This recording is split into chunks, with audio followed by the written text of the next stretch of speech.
Thank you so much. আমি তোমাদের এর আগে অর্থের পরিবর্তন না করে অ্যাসার্টিভকে অ্যাফার্মেটিভ নেগেটিভ করেছিলাম। আজ করাবো যে অর্থের পরিবর্তন না করে অ্যাসার্টিভ সেন্টেন্সকে কিভাবে ইন্টারোগেটিভ করা যায়। আমি এখানে দুইটা সেন্টেন্স উপস্থাপন করছি। সেটা হলো যে আই লাভ ইউ। তো অর্থের পরিবর্তন যেন না হয়। আই লাভ ইউ, আমি তোমাকে ভালোবাসি। আমি তোমাকে ভালোবাসি। কারণ আমি যদি বলি আমি তোমাকে ভালোবাসি না, একেবারে অর্থের বিপরীত অর্থ হয়ে গেছে, ভালোবাসা আর টিকলো না। আই লাভ ইউ, আমি তোমাকে ভালোবাসি, অর্থের জন্য পরিবর্তন না হয়, তাহলে শুরুতে কি বলবে? ডোন্ট আই লাভ ইউ, আমি কি তোমাকে ভালোবাসি না? আমি কি তোমাকে ভালোবাসি না?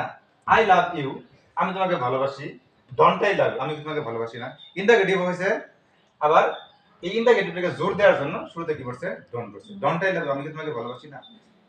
এই নিয়ে আমরা অ্যাসার্টিভকে ইন্টারোগেটিভ করব। আরেকটা বাক্য দেখো, ইউ হ্যাভ অ্যান অ্যাপল, তুমি আপেল খাও। তুমি একটি আপেল খাও। ডোন্ট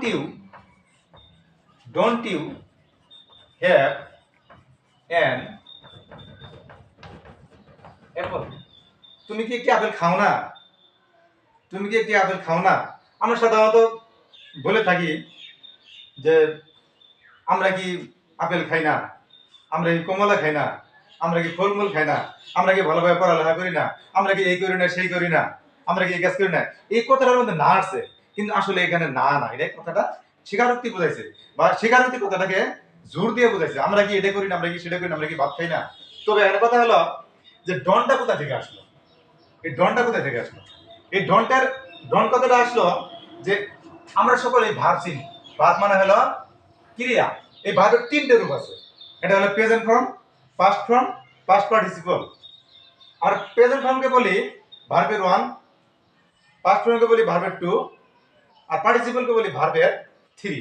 তাহলে এই হিসেবে ভার্বের 1 2 3 এই ভার্বটা 1 এ আছে, অর্থাৎ প্রেজেন্ট ফর্মে আছে। ভার্ব যদি 1 হয়, আর সাবজেক্ট যদি first person, second person, plural হয়, first person, second person, plural হয়, তাহলে এই ধরনের সাবজেক্টের আগে ডন্ট বসে।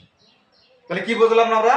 যে সাবজেক্ট যদি ভার্ব যদি 1 হয়, অর্থাৎ প্রেজেন্ট ফর্ম হয়, আর তার সাবজেক্ট যদি I we you they plural হয়, তাহলে শুরুতে ডন্ট বসে। তাই এখানে লাভ বাটা হলো ভার্ব প্রেজেন্ট ফর্ম অর্থাৎ 1, আর সাবজেক্ট হলো আই ফার্স্ট পারসন, যার কারণে ডন্ট বসে। অনুরূপভাবে ইউ হলো সেকেন্ড